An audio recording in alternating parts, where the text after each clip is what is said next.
Atenção, você que é pai, você que é mãe e que tem filhos em idade escolar. O PSOL ingressou no Supremo Tribunal Federal com a ação direta de inconstitucionalidade, ADI 5.668, que pretende impor a teoria de gênero a todo o sistema escolar brasileiro.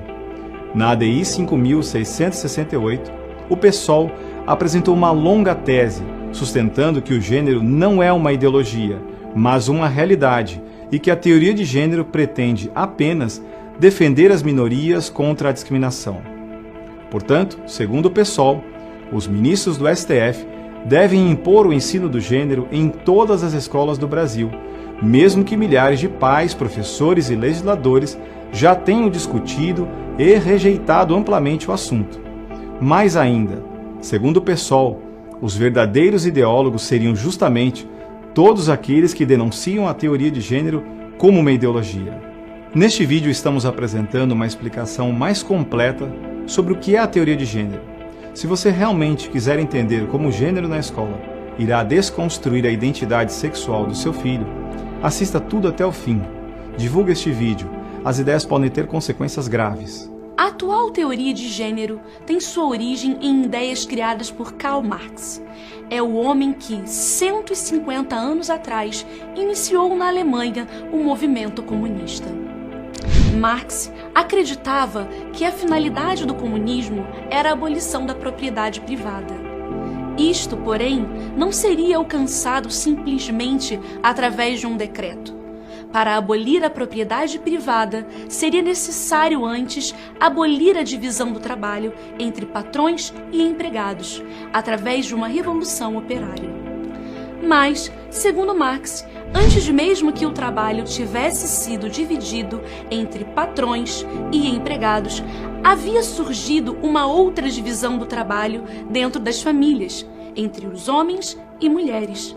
Segundo as ideias de Marx, antes que os patrões pudessem escravizar os empregados dentro das fábricas, os maridos escravizaram as mulheres e os filhos dentro da família. Marx aprofundou estas ideias estudando as obras do antropólogo americano Henry Morgan e deixou suas conclusões escritas em um rascunho. Depois de sua morte, o rascunho foi encontrado na casa de Marx por Friedrich Engels, que o transformou em um livro. O livro recebeu o nome de A Origem da Família, da Propriedade Privada e do Estado. Neste livro, Marx afirmava que no início da história não existiam famílias. A sociedade era constituída de caçadores e a vida sexual era totalmente livre. Todos os homens tinham relações sexuais com todas as mulheres e todas as mulheres tinham relações com todos os homens. Como as mulheres, antes de dar à luz, haviam se relacionado com dezenas de homens, ninguém podia saber quem era o pai. Mas todos, porém, podiam saber quem era a mãe. Nesta sociedade, portanto, as crianças tinham mães, mas não tinham pais. Aos poucos, o mundo evoluiu. Foi desenvolvida a agricultura e a humanidade passou de uma sociedade de caçadores para uma sociedade de agricultores. A humanidade começou a construir celeiros e acumular riqueza. Os homens começaram a ficar ricos e, segundo Marx, queriam saber quem eram os seus filhos para poderem deixar para eles os seus bens como herança. Mas isso não era possível, porque todas as mulheres, antes de dar à luz, haviam se relacionado com uma multidão de homens e ninguém sabia quem era o pai de quem. Foi necessário, então, segundo Marx, que os homens começassem a escravizar as mulheres e castigar severamente as mulheres que cometessem adultério. As mulheres passaram a ser sexualmente escravizadas para que elas não tivessem mais relações com outros homens. As mulheres foram transformadas em propriedade sexual dos homens e, segundo Marx, foi assim que surgiram as primeiras famílias. A mulher se tornou propriedade privada do homem e a família foi a primeira forma de opressão. Assim, segundo Marx, muito antes que os patrões pudessem oprimir os empregados, os homens oprimiram as mulheres. A luta de classes não teria começado nas fábricas, mas com a invenção da família. A conclusão de Marx foi que, para poder realizar a redenção da humanidade e abolir a propriedade privada, não seria suficiente desencadear a Revolução Operária. Enquanto não fossem destruídas as famílias, a Revolução Operária sozinha não poderia abolir a propriedade privada. A ideia exata é a seguinte: não basta as mulheres se rebelarem contra os homens. O problema não é exatamente o homem. O problema é a existência da família. Enquanto existir a família, a mulher será escrava e propriedade privada. Para acabar com a opressão, será necessário destruir a família heterossexual e a heteronormatividade. Mas nem Karl Marx nem Friedrich Engels falaram de gênero, orientação sexual, heterossexualidade ou heteronormatividade. Essas palavras ainda não existiam naquela época. Eles afirmaram que a família deveria ser destruída, mas morreram antes que pudessem explicar como isso poderia ser feito. Em 1917, veio a Revolução Russa e o comunismo foi instalado na União Soviética. Sob o governo de Lenin, o país realizou um esforço gigantesco para seguir as ideias de Marx e destruir a família. Lenin estabeleceu leis e políticas públicas para libertar os indivíduos da opressão familiar, que seria a base de todas as demais formas de opressão. Os soviéticos ofereceram ao povo o matrimônio livre, o divórcio, a contracepção e o aborto a pedido. As mulheres e as crianças foram libertadas do poder econômico do marido. Todas as providências legais foram tomadas para promover a igualdade política e econômica entre homens e mulheres, e para que gradualmente a família se extinguisse. Mas mesmo com tudo isso, a experiência de Lenin falhou. Nos anos 30 e 40, Stalin abandonou o projeto e a sociedade soviética. No que dizia respeito às famílias, voltou a assemelhar-se à sociedade dos países ocidentais. Então, vieram os anos 70 e as feministas marxistas começaram a refletir por que Lenin não havia conseguido destruir a família. A primeira feminista que apontou o caminho foi a inglesa Kate Millett.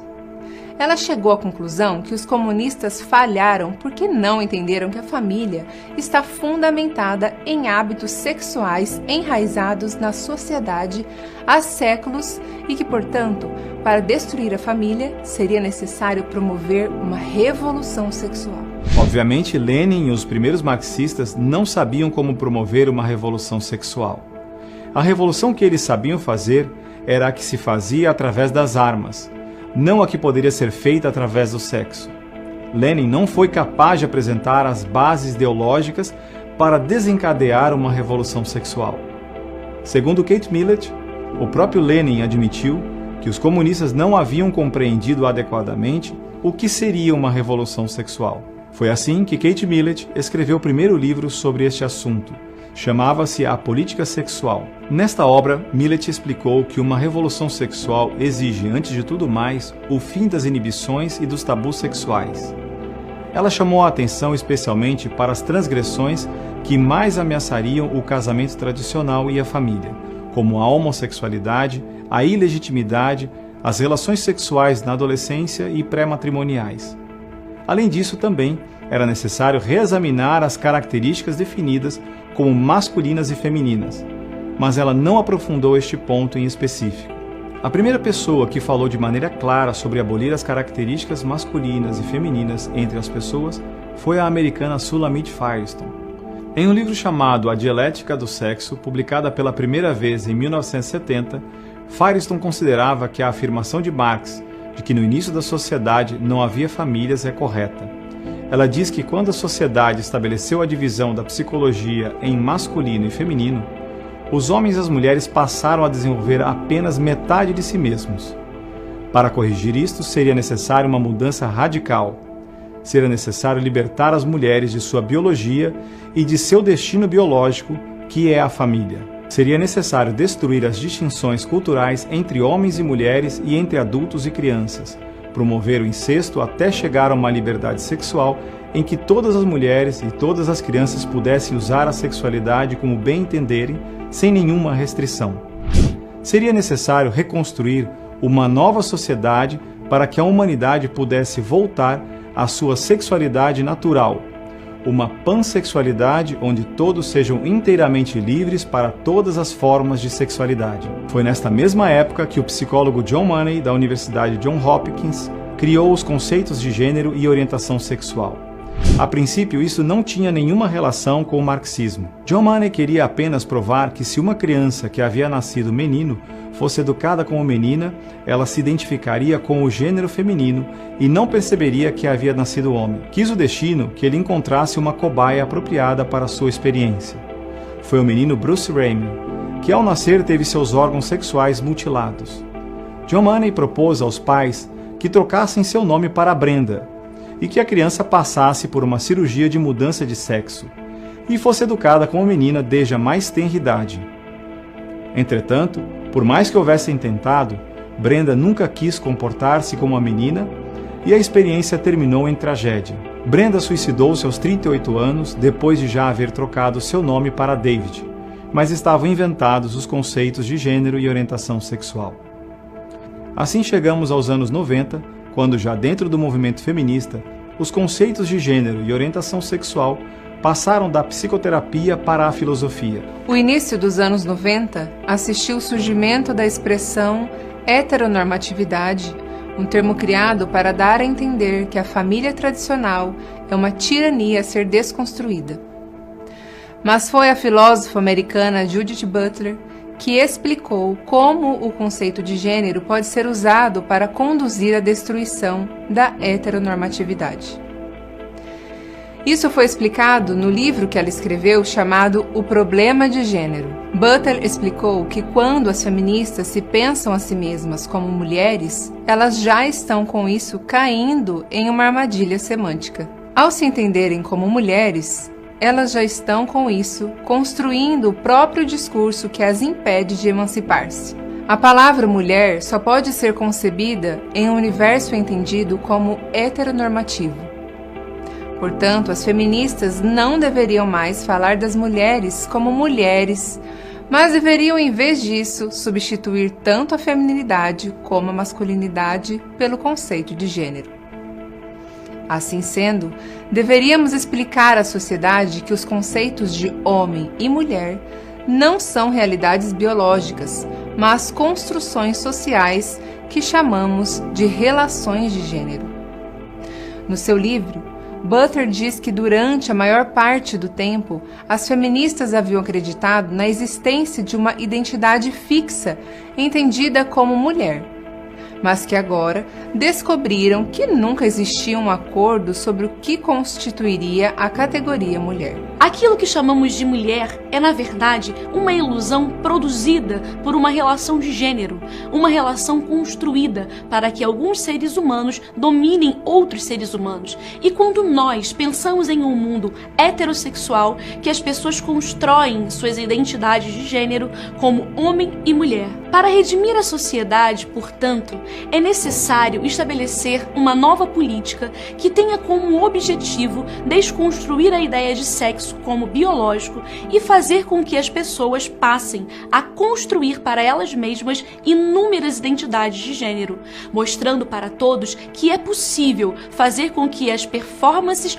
de uma grandíssima variedade de gêneros se multipliquem indefinidamente. Desta maneira, todos poderão perceber claramente que ninguém nasce nem homem nem mulher, nem homossexual, nem lésbica, nem quaisquer dos outros inumeráveis gêneros que podem ser inventados. Segundo Butler e os teóricos do gênero, até mesmo o que chamamos de sexo é também um gênero, e não passa de uma construção social arbitrária. É através da desconstrução dessa ideia do sexo biológico que será vencida o que Butler e outros ideólogos chamam de a ditadura da heteronormatividade. Atualmente, essas ideias são defendidas pelos partidos de esquerda. Esta foi a ordem do aparecimento das ideias. Primeiro, foi o próprio Marx que exigiu a destruição da família. Depois, ficou entendido que só a Revolução Comunista Operária não seria suficiente para se chegar à destruição da família. seria necessária também uma revolução sexual. Depois chegou-se à conclusão que mesmo uma revolução sexual não seria suficiente. Seria preciso introduzir a teoria de gênero. E isso deveria ser feito nas escolas e em todo o sistema escolar. A revolução do gênero, por sua vez, passaria por etapas gradativas. Primeiro, a palavra sexo seria substituída por gênero, fazendo parecer que as duas palavras fossem sinônimas. Depois, seria explicado que gênero não é a mesma coisa que sexo. O sexo teria base biológica, mas o gênero seria uma construção social independente da biologia.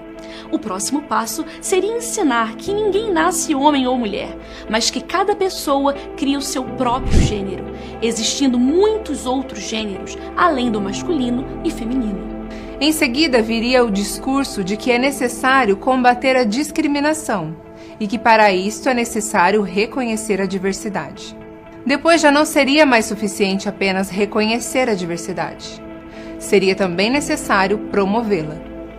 Seria preciso estabelecer que todas as formas de amor são válidas e fomentar cada uma delas. Isso deveria ser feito preferencialmente nas escolas e precisariam aceitar, trabalhar e ensinar todas as formas de amor.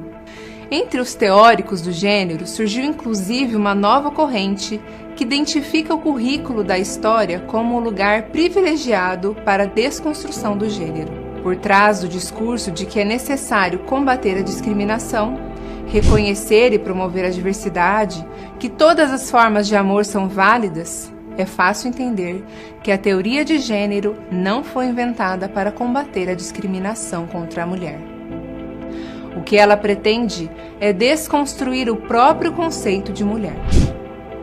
É uma ideologia que está sendo introduzida nas escolas para desconstruir a identidade da criança como homem e mulher. Sua verdadeira finalidade não é combater a discriminação. Sua finalidade, como é reconhecido pelos teóricos do gênero, é a desconstrução da heteronormatividade, uma expressão que foi ela própria criada para desconstruir a família. Preste atenção. Neste momento, no Brasil, os partidos de esquerda, vendo que não mais conseguem a aprovação de pais e professores, nem o apoio do Legislativo ou do Executivo, estão se utilizando do Supremo Tribunal Federal para impor a teoria de gênero como currículo obrigatório nas escolas para desconstruir a identidade do seu filho.